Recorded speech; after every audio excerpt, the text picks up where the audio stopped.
నమస్తే. శ్రీ మాత్రే నమః. శ్రీ గురుభ్యో నమః. మనకి ఖగోళంలో ఎప్పుడూ చెప్పుకుంటున్నట్టే గ్రహాలు తమ తమ పరిధిలో ముందుకు వెళ్ళడము అంటే సంచారం చేస్తూ మళ్ళా ఒక్కొక్కసారి వెనక్కి వస్తూ మళ్ళా ముందుకు వెళ్తూ ఉంటారు. అంటే ఈ గ్రహ సంచారాలు ఎందుకు అలా చేస్తుంటాయి అంటే కనుక ఇది ప్యూర్‌లీ మనకి మానవుల యొక్క పూర్వజన్మ కర్మను అనుసరించి ఆయా ఫలితాలను ఇవ్వడానికే ఇటువంటి గ్రహ సంచారాలు జరుగుతాయి అనేది మన జ్యోతిష శాస్త్ర ప్రకారం చెప్పబడింది.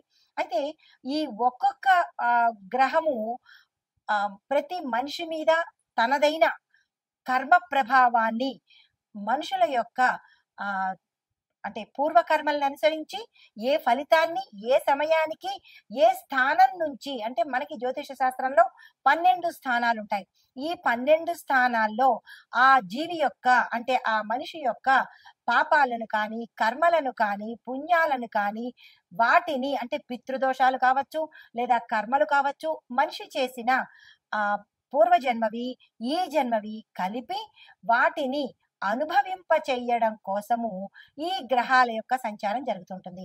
అయితే అందులో ప్రధానంగా మనకి ఇప్పుడు జరిగేది శని గ్రహ సంచారము. మోస్ట్ పవర్‌ఫుల్ ప్లానెట్ అన్నమాట. దాంతో పాటు అన్నీ అనుగ్రహించే ఆహ్, మంచి గ్రహము శని గ్రహము. అనగా శని భగవానుడు ఆయుష్‌నిస్తాడు, ఆరోగ్యాన్ని ఇస్తాడు. మంచిగా మసలుకుంటే పాపకర్మలను తుడుచుకునేందుకు, అనుభవించేందుకు తగిన శిక్షలను కూడా శని భగవానుడు అందజేస్తాడు. అయితే ఏ గ్రహము చెడు కాదు, ఏది నష్టాన్ని కలుగజేయదు. అది కొంతమందికి మంచి చేస్తూ, మరికొంతమందికి చెడు ఎందుకు చేస్తోంది అంటే గనక, ఆయా మనుషుల యొక్క చేసుకున్న కర్మ ఫలితాలను మాత్రమే గ్రహాలు అందిస్తూ ఉంటాయి. ఆ పరిక్రమణలో భాగంగా మనకి జ్యోతిష శాస్త్రంలో శని భగవానుడికి అత్యంత ప్రత్యేకమైన స్థానాన్ని ఇచ్చారు. ఆయన కర్మ ప్రదాత అంటే శనిదేవుడు సహనానికి పరీక్ష పెట్టడమే కాకుండా సహనాన్ని కూడా అనుగ్రహింపజేస్తాడు. అయితే ఈ శని తలుచుకుంటే ధనికుడు అపర కుబేరుడు కూడా అంటే మిలియనీరు ట్రిలియనీరు కూడా తెల్లారేపాటికి క్షణమాత్రంలో నిరుపేదని చేస్తాడు.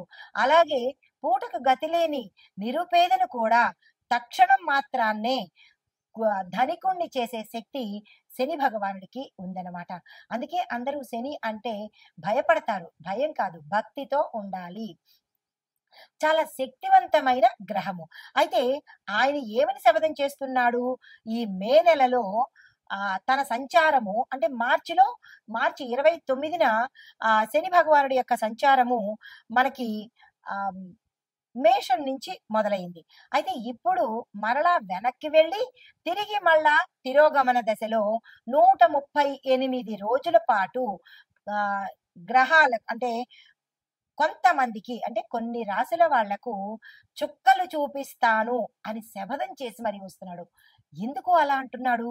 ఎందుకు చుక్కలు చూపిస్తానంటున్నాడు అంటే ఆయా జాతకులు అంటే ఆ రాసుల వాళ్ళు, ఆ నక్షత్రం వాళ్ళు గత జన్మ పాప కర్మలను తుడిచేందుకు ఈ సమయంలో తన తిరోగమన సమయంలో చాలా ఇబ్బందులకు గురి చేయబోతున్నాడు. ఆ రాశులు ఏంటంటే కనుక మేషరాశి, మిథున రాశి, సింహరాశి. అంటే మిగతా రాశులకు కూడా ప్రభావం ఉంటుంది. కానీ ఈ మేష, మిథున, సింహరాశుల వాళ్లకు చాలా చాలా చాలా గడ్డు కాలము, చాలా కష్టాలు పడవలసిన సమయము ఈ 138 రోజుల పాటు.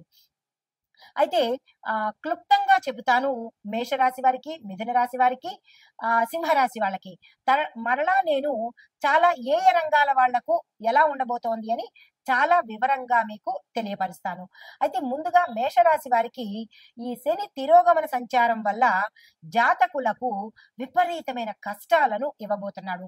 ఏ పని చేసినా అవ్వకపోవడము, విఘ్నాలు కలగటము ఇలాంటివి చాలా కష్టకాలము, గడ్డు కాలము ఈ మేషరాశి వాళ్ళకి. ఎటువంటి పరిష్కారాలు కూడా లేనటువంటి కష్టాలను, ఇబ్బందులను 138 రోజుల పాటు ఇవ్వబోతున్నాడు. దీంతో పాటు కష్టాలతో పాటు ఆరోగ్యము కుటుంబ సమస్యలు అంటే విపరీతమైన ఆరోగ్య క్షీణత, కుటుంబ సమస్యలు, జీవితం అంతా అంటే ఈ 138 రోజుల పాటు తమకి తాము ఈ జీవితం వృధా అనుకునేలాగా ఈ మేషరాశి వారి మీదకి తీవ్రమైన ఒత్తిడిని తీసుకురాబోతున్నాడు. తర్వాత మిథున రాశి వారికి కూడా ఈ తిరోగమన సమయంలో 138 రోజుల పాటు తీవ్రమైన కష్టాలు పడనున్నారు. ఈ సమయంలో వీరికి ఉద్యోగాల్లో ఇబ్బందులు, ఉద్యోగస్తులకు అయితే కెరియర్‌లో ఇబ్బందులు, కొంతమందికి నష్టాలు ఉండడము, తర్వాత జీవితంలో కొన్ని ఇబ్బందులు కలగడము, ఆరోగ్యపరంగా వీరికి ఎటువంటి ఇబ్బందులు లేవు కానీ మిగతా నష్టాలను కలగజేయబోతున్నాడు. జాగ్రత్తగా ఉండవలసిందిగా చెప్పడమైంది. అయితే కొంతమంది కొన్ని నక్షత్రాల వాళ్ళు అనగా మిథున రాశిలో ఉండే అన్ని నక్షత్రాల వాళ్ళకి ఇది వర్తింపదు. కొన్ని నక్షత్రాల వాళ్ళకు మాత్రమే ఈ కష్టాలతో పాటు అనారోగ్యాన్ని కూడా అందించబోతున్నాడు. జాగ్రత్తలు తీసుకోండి. తర్వాత సింహరాశి అంటే నేను ముఖ్యంగా 3 రాశుల గురించి ప్రత్యేకంగా చెబుతున్నాను. తదుపరి మరలా అన్ని రాశుల గురించి వివరంగా తెలియపరుస్తాను.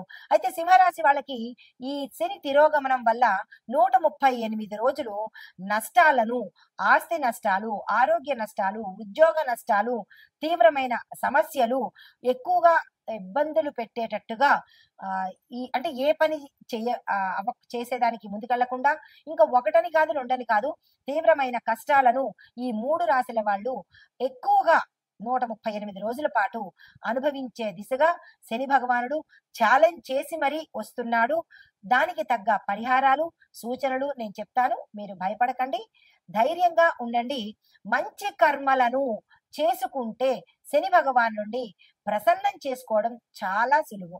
దానికి భయపడి మనం ఏమీ చేయకుండా ఉంటే, చెడు కర్మలు చేస్తూ పోతూ ఉంటే ఇంకా ఎక్కువగా ఇచ్చే ఒకటి దగ్గర 100 కష్టాలు ఇస్తాడు. కాబట్టి మీరు భయపడకుండా భక్తితో శని భగవానుడికి ఏం చేస్తే మంచిదో నేను చెప్తాను.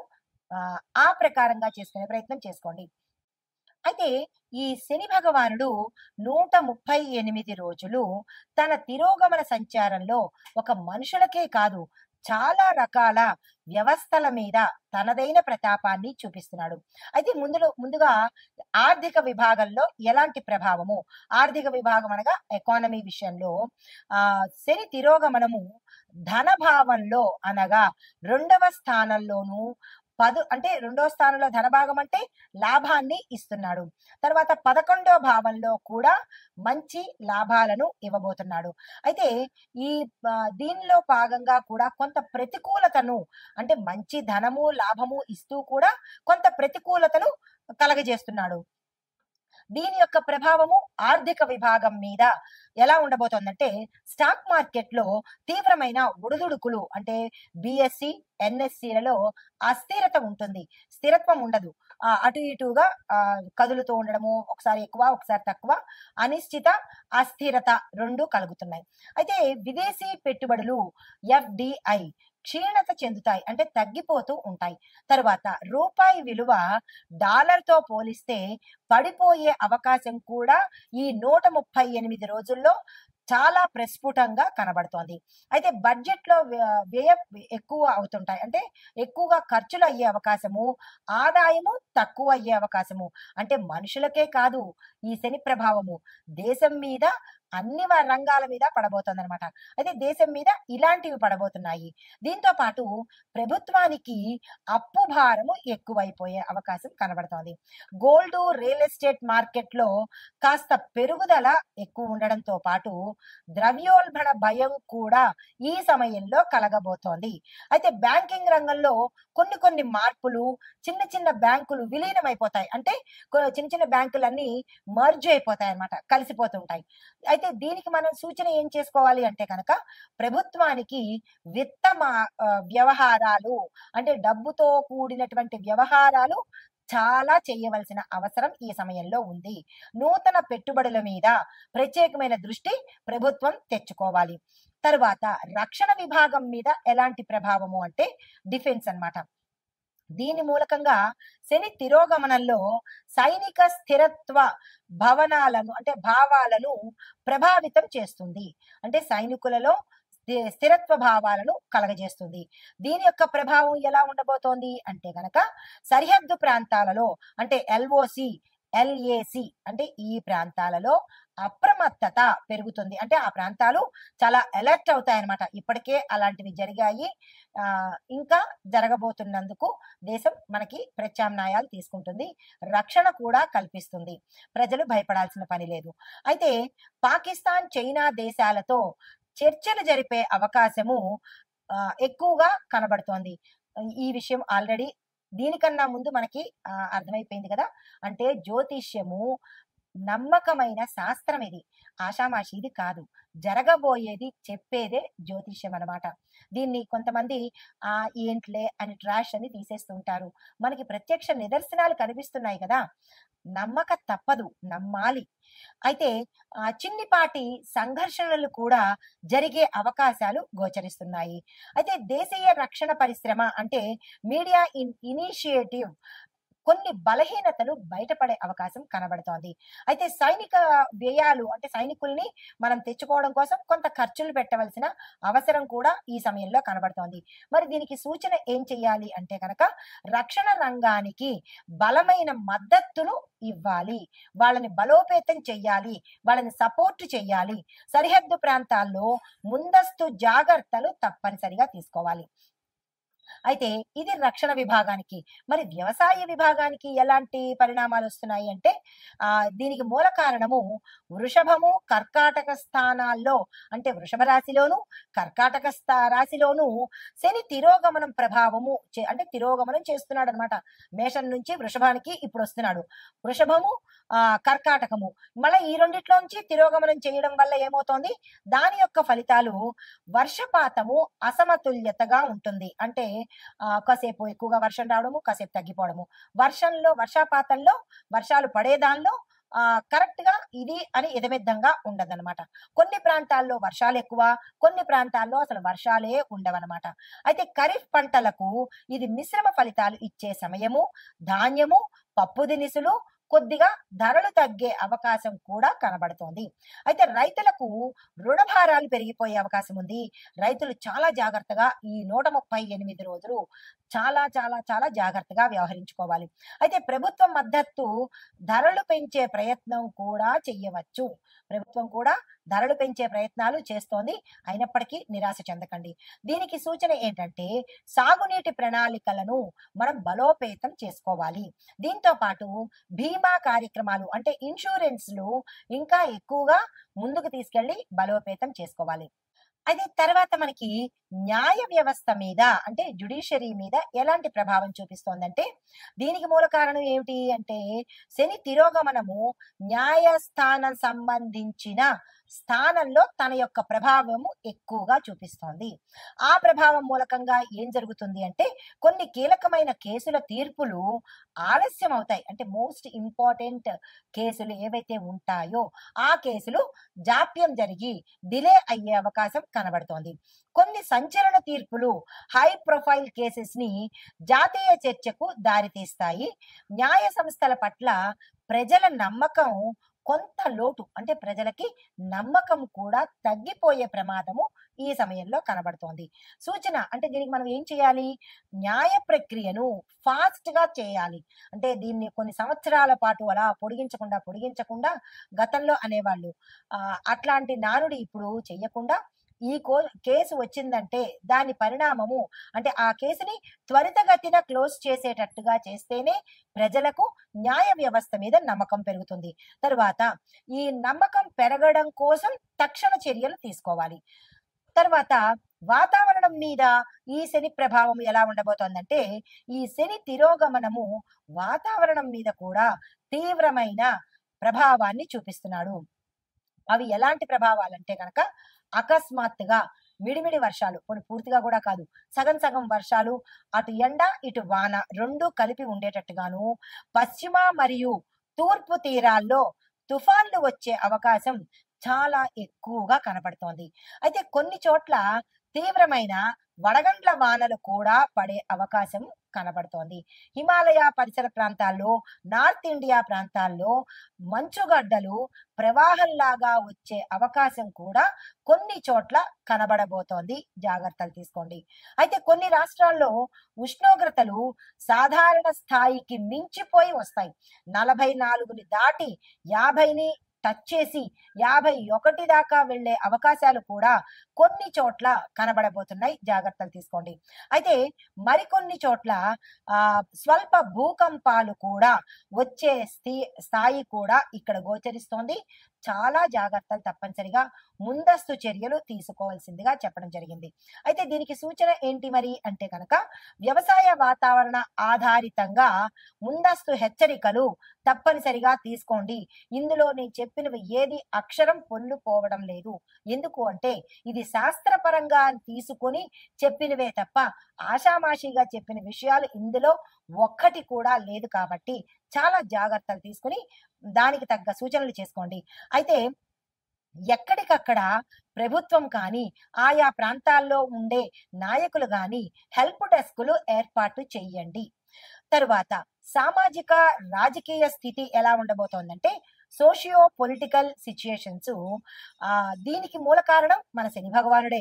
ఆయన ఏం చేస్తున్నాడు అంటే ఎక్కువగా వీటి మీద ఈ దీని మీద సామాజికంగా ఎక్కువ ప్రభావాన్ని చూపించబోతున్నాడు. అయితే దాని యొక్క స్థితి ఎలా ఉండబోతోంది అంటే కనుక కొన్ని రాష్ట్రాల్లో రాజకీయ అస్థిరత, ఫిరాయింపులు అంటే ఒకళ్ళ మీద ఒకళ్ళు నెట్టేసుకోవటము, ప్రభుత్వంలో మార్పులు చేర్పులు కూడా జరిగే అవకాశాలు చాలా ఎక్కువగా కనబడుతున్నాయి. అయితే మరొక విషయము, ప్రజల్లో ప్రభుత్వ విధానాల మీద తీవ్రమైన అసంతృప్తి, ఇష్టం లేని తనము ఇక్కడ ఎక్కువగా కనబడే అవకాశం కనబడుతోంది. అయితే నిరసనలు, ఉద్యమాలు జరిగే అవకాశము, విస్తృతంగా పెరిగే అవకాశం కూడా ఇక్కడ చాలా ఎక్కువగా కనబడుతోంది. కొన్ని చోట్ల దళితులు, గిరిజనులు తమ హక్కుల కోసము పెద్ద స్థాయిలో ఉద్యమాలు కూడా జరిగే అవకాశాలు సూచనప్రాయంగా కనబడుతున్నాయి. కొత్త రాజకీయాల కూటములు ఏర్పడతాయి, పొత్తులు కూడా ఏర్పడే అవకాశం కనబడుతోంది. అయితే మరి దీనికి సూచన ఏం చేయాలి అంటే కనుక ప్రజల సమస్యలను తక్షణమే ఆలకించాల్సిన అవసరం తప్పకుండా ఉంది. రెండవది, మద్దతుదారులను చక్కదిద్దే రాజకీయ మౌలిక మార్పులను తక్షణమే తీసుకోవాలి. ఇవి మనకి చెప్పదగిన సూచనలు. అయితే ఓవరాల్ గా చూసినట్టయితే కనుక సామర్థ్యం ఉన్న నాయకత్వము, తరువాత సూక్ష్మ ఆర్థిక విధానాలు, బలమైన రక్షణ ప్రణాళికలు తీసుకుంటేనే కొంత రెమెడీస్ కల్పించే అవకాశం కనబడుతోంది. వీటి మీద తప్పనిసరిగా ప్రభుత్వం కానీ, ప్రజలు కానీ, నాయకులు కానీ దృష్టి పెట్టాల్సిన అవసరం 100% ఉంది. తదుపరి రాశి వృషభ రాశి. ఈ రాశి వారికి శని యొక్క ప్రభావం వల్ల ఉద్యోగ సంబంధిత ఒత్తిడి ఎక్కువ ఉంటుంది. లాభాల కన్నా ఖర్చులు కూడా ఎక్కువగా కనిపిస్తున్నాయి. అధిక వ్యయము, అధిక త్రిప్పట, ఏ పని కాకపోవడము, మీరు ఉన్న స్థానాల్లోనే ఇబ్బంది పడడము, టార్చర్ పెట్టడము, టార్గెట్స్ అవ్వలేదని మానసిక ఒత్తిడి. మీరు ఏ ఉద్యోగంలో చేస్తున్నా మీకు ఉద్యోగస్తులకు ఇటువంటి ప్రభుత్వ కానీ, ప్రైవేట్ కానీ ఏ రంగంలో ఉన్న వాళ్ళకైనా కొంత ఒత్తిడి అనేది, స్ట్రెస్ కనబడుతోంది, మెంటల్ టార్చర్ కనబడుతోంది, ఒక రకమైన ఇబ్బందులు కూడా గోచరిస్తున్నాయి. జాగ్రత్తలు తీసుకోండి. ఆర్థిక ఇబ్బందులు చాలా ఎక్కువగా గోచరిస్తున్నాయి. అప్పులు చేయవలసిన పరిస్థితి, ఆ అప్పులు కూడా తీర్చలేని పరిస్థితి, అప్పుల వాళ్ళు ఇబ్బంది పెట్టే పరిస్థితి, ఇట్లాంటివన్నీ చాలా ఎక్కువగా గోచరిస్తున్నాయి. దానికి సంబంధించిన ప్రణాళికలు తప్పనిసరిగా వేసుకోండి.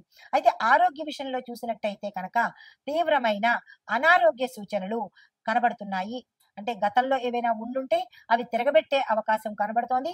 లేదా కొత్తగా అంటే ఇంతవరకు అనారోగ్యంగా ఉన్న వాళ్ళు ఈ సమయంలో ఎక్కువగా అనారోగ్య పాలవడము, దెబ్బలు తగడము, పడిపోవడాలు, ఎముకలకు సంబంధించినటువంటి ఇబ్బందులు కలగడము, ఇలాంటివన్నీ ఎక్కువగా గోచరిస్తున్నాయి.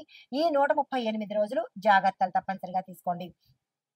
అయితే మీకు చెప్పదగిన పరిహారాలు, శనివారము నల్ల నువ్వులు, నల్ల మినుములతో పాటు నల్ల ఎర్ర జమిని మట్టి తీసుకుని దాన్ని ఒక మట్టి పాత్రలో వేసి నీటిలో ముంచే ప్రయత్నం తప్పనిసరిగా చేసేయండి. అంటే ఏదైనా నదిలో కానీ, లేదా మీ ఇంట్లో ఉన్న ఏదైనా ఒక ఎక్కువగా పెద్దగా ఉండే టబ్ తీసుకొని, దీన్ని ఈ మట్టి పాత్రను అందులో ముంచేసే ప్రయత్నం తప్పనిసరిగా చేసుకోండి. అయితే దీంతో పాటు శని భగవానుడికి నల్ల నువ్వుల దీపం పెట్టుకోండి. కొంత ఉపశమనం కలిగే అవకాశం ఉంది. అయితే మీకు ఒక చిన్ని మంత్రాన్ని ఇస్తున్నాను. ఆ మంత్రాన్ని 21 సార్లు ఈ రాశి వాళ్ళు చదివే ప్రయత్నం ఈ 138 రోజులు తప్పనిసరిగా చేసుకోండి. ఓం శం శనేశ్వరాయ నమః. ఇది చాలా చిన్ని మంత్రము. దీనికి బద్ధకించకండి.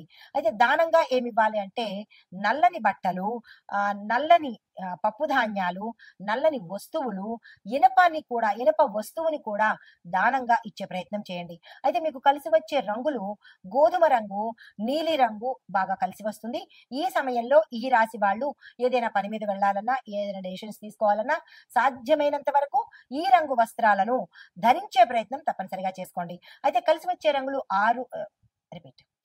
కలిసి వచ్చే సంఖ్యలు 6, 8 ఈ ఈ తేదీలలో, ఈ సంఖ్యల్లో మీరు ఏ పని తలపెట్టినా సంఖ్యలను చూసుకొని, ఆ డేట్‌లను చూసుకొని గనక చేసినట్టయితే ఈ లక్కీ నంబర్‌లుగా చెప్పొచ్చు ఈ నంబర్‌లని. మీరు దేనికైనా వాడుకునే ప్రయత్నం ఈ నంబర్‌లతో చేసుకోండి. ఇది ఈ రాశిలో ఉండే వారికి చెప్పదగిన గోచార రీత్యా ఫలితాలు, పరిహారాలు, సూచనలు.